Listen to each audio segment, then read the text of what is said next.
এটা বিএনপির রাজনৈতিক কবর রচনা করে দেবে বাংলাদেশে, তার পলিটিক্স শেষ করে দেবে বাংলাদেশে। বিএনপি যথেষ্ট ট্রমার মধ্যে আছে। ট্রমার ব্যাপারটা আমি যদি এভাবে বলি, এই দুর্বল, অক্ষম এবং অযোগ্য সরকার বাংলাদেশটাকে আরো পেছনের দিকে নেবে এবং সেই জায়গা থেকে টেনে তুলতে বিএনপিকে আরো অনেক বেশি কষ্ট করতে হবে। যে গভীর ষড়যন্ত্র আসলে বিএনপি দেখতে পাচ্ছে, সেই গভীর ষড়যন্ত্র কি আপনারাও দেখতে পাচ্ছেন? আমি ব্যক্তিগতভাবে কোনো ষড়যন্ত্র দেখছি না, আমি বিএনপির ট্রমা দেখতে পাচ্ছি। ট্রমা এবং কনস্পিরেসি দুটো ডিফারেন্ট জিনিস, এবং ট্রমাকে পলিটিক্যাল ডায়ালগের মাধ্যমে জেনুইনলি অ্যাড্রেস করতে হবে। বিএনপিকে একটা জিনিস বুঝতে হবে যে বিএনপি ক্ষমতায় আসবে, সেটা 6 মাস পরে হোক আর 1 বছর পরে হোক, এটা একটা ইনএভিটেবল রিয়ালিটি। কারণ বিএনপিকে কম্পিট করবে, চ্যালেঞ্জ করবে সকল রাজনৈতিক দল মিলেও সেটা সম্ভব হবে না। বিএনপির সাইজ এত বড়, এবং এটা আওয়ামী লীগ সাপেক্ষে রাজনীতি করবার কারণে যেটা হয়েছে, আর একটা মেজর প্লেয়ার তো এখন নাই। আপনি সকল রাজনৈতিক দল মিলেও বিএনপিকে চ্যালেঞ্জ করবার মতো 100 আসনে প্রার্থী দেওয়া সম্ভব হবে না। এই জন্য হচ্ছে যে নির্বাচনে আমরা আসলে আর একটু সিরিয়াস, কনসার্টেড ডিবেট করা দরকার। যে বিএনপি বলছে সে আসলে জাতীয় ঐক্যমতের সরকার করবে। অধিকাংশ ছোটোখাটো দল ইতিমধ্যে বিএনপির লেজুর বৃত্তি শুরু করে দিয়েছে। তাহলে আমি যদি বাংলাদেশের স্বার্থ দেখতে চাই, তাহলে আগামী সংসদে বিরোধী দল কে হবে? কে বিএনপির নৈতিক এবং রাজনৈতিক সমালোচনা করবে, তার ভুল ত্রুটিগুলোকে সিরিয়াসলি পার্লামেন্টে এবং পার্লামেন্টের বাইরে নিয়ে আসবে?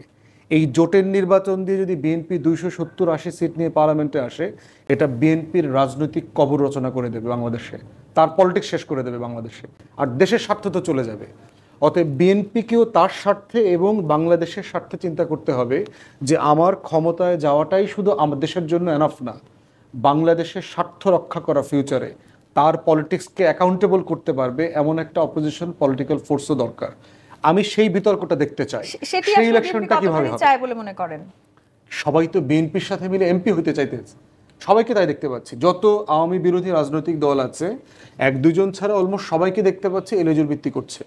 এই জন্য হচ্ছে যে একটা বৃহত্তর, প্রেসিডেন্ট জিয়াউর রহমান সময় যেটা করেছে, 79-র পার্লামেন্টে জিয়াউর রহমানের গায়ে ঢিল ছুটছে, ওনার চোখে ইট পড়ছে, কপালে মারছে, এমন মানুষদেরকে উনি এমপি বানায় নিয়ে আসছেন। ওনার বিরুদ্ধে আন্ডারগ্রাউন্ড পলিটিক্সের হুমকি দিয়েছে, জীবননাশের হুমকি দিয়েছে, উনি এমন মানুষদেরকে এমপি বানিয়েছেন। ওনার নির্বাচিত এমপিদেরকে দিয়ে, 35 জনকে দিয়ে, ব্যারিস্টার মওদুদ সাহেবকে দিয়ে অপোজিশন ককাস করে দিয়েছেন শুধুমাত্র তার সমালোচনা করবার জন্য। ভারতের কংগ্রেসে এটা হয়েছে 1947-এ, কংগ্রেসে আলাদা করে দিয়েছে শুধুমাত্র অপোজিশন পলিটিক্স তৈরি করবার জন্য। আদারওয়াইজ রাষ্ট্র থাকবে না, সেটা আমরা এক্সপেক্ট করি। বিএনপি যখন সংস্কারের রাজনীতি করছে, আমরা ওই বাংলাদেশটাকে দেখতে চাই যে বিএনপি এইরকম ভিশনটা আউটলুক করুক। নিশ্চয়ই বিএনপি যথেষ্ট ট্রমার মধ্যে আছে, এবং এই কারণে আপনারা এত ষড়যন্ত্র খুঁজে বের করছেন, এবং নির্বাচন নিয়ে আপনাদের এত ভয় কিনা? আমি দুটো প্রশ্ন এখানে অ্যাড্রেস করব। বিএনপি ট্রমার মধ্যে আছে, একটা হলো একটা অ্যাকাউন্টেবল ফোর্সফুল অপোজিশন যতদিন তৈরি না হয় ততদিন জন্য কি ইলেকশনটা আমরা আপাতত স্থগিত রাখবো কিনা, দুটো বিষয়। ট্রমার ব্যাপারটা আমি যদি এভাবে বলি যে বাংলাদেশে গত 9 মাসে আইন শৃঙ্খলা পরিস্থিতি বলেন, কূটনৈতিক দিক থেকে বলেন, আপনি অর্থনীতির দিক থেকে বলেন, কোনো দিক থেকে কোনো সিগনিফিক্যান্ট পজিটিভ চেঞ্জ কি আপনার চোখে পড়েছে? নাকি আপনি দেখেছেন হঠাৎ করে বাড়িতে ঢুকে, ফর এক্সাম্পল গতকালকেই ধানমন্ডির একটা বাড়িতে গিয়ে হাক্কানি পাবলিশার্স সম্ভবত কয়েকটা ছেলে পুলিশকে ইনস্ট্রাকশন দিচ্ছে যে না, ওকে গ্রেফতার করতে হবে, ওনাকে গ্রেফতার করতে। পুলিশ বলছে মামলা তো নাই, কিভাবে গ্রেফতার করব?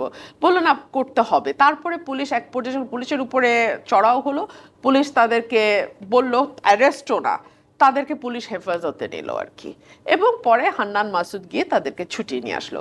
তো আমি জাস্ট একটা ঘটনা বললাম বাংলাদেশের আইন শৃঙ্খলা পরিস্থিতি। আজকে পুরো ঢাকা ডেডলক হয়ে আছে। আমি যেটা হাফ এন আওয়ারের রাস্তা, সেটা 4 ঘন্টা।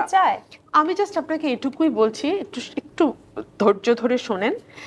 এই যে বাংলাদেশটাকে এই জায়গায় নিয়ে গেল না 9 মাসে, এর পরে যে ক্ষমতায় আসবে তাকে কিন্তু এই জায়গাটা থেকেই আবার রিকভার করা স্টার্ট করতে হবে। সো যত সময় যাবে এই দুর্বল, অক্ষম এবং অযোগ্য সরকার বাংলাদেশটাকে আরো পেছনের দিকে নেবে এবং সেই জায়গা থেকে টেনে তুলতে বিএনপিকে আরো অনেক বেশি কষ্ট করতে হবে। সেই কারণে এটা হচ্ছে বিএনপির একটা ভয়, একটা ট্রমা। আর 2 হচ্ছে যতদিন পর্যন্ত বিএনপির কাছাকাছি আরেকটা দল তৈরি না হবে ততদিন পর্যন্ত কি বাংলাদেশের জাতীয় নির্বাচনটাকে আমরা আটকায় রাখবো? মানে অর্থাৎ এনসিপির 20 জন সমর্থক বা কর্মী লাইনে দাঁড়ানো থেকে যতদিন পর্যন্ত সেটা 20,000-এ না যাবে ততদিন পর্যন্ত কি আমরা ওয়েট করব? নির্বাচন থাকবে আটকে ততদিন পর্যন্ত তাহলে অপেক্ষা করবে? না না, এটা আমার পয়েন্ট। আমার লার্নার ফ্রেন্ড উত্তর দেখ। সমস্যা হচ্ছে যে আমি এইটা বলি না ইলেকশন পোস্টপোন করা, আমরা বলছি যে নতুন একটা ক্রেডিবল ইলেকশনের কনটেক্সট নিয়ে সিরিয়াস আলোচনা হওয়া দরকার। বিএনপি ক্ষমতায় আসতেছে, ইটস এ ফ্যাক্ট। বিএনপি কি বলেছে তারা আলোচনা চায় না? না না না, সেটা বলছে না। আমি বলছি যে আমি আলোচনা দেখতে চাই যে ডিসেম্বর জুনের বিয়ন্ডে আলোচনাটা হওয়া দরকার। বিএনপির অপোজিশন পলিটিক্যাল ফোর্সটা কোথায় হবে সেই কনস্ট্রাকটিভ ডিসকাশন দেখতে চাই। বাট ইলেকশন ডিলে করা না, ওটা মানে ইলেকশন ডিলে না, ওটা আমার কনসার্ন আর কি। ঠিক, প্রেসিডেন্ট ফারহানা। না, অফকোর্স আই ডু এগ্রি।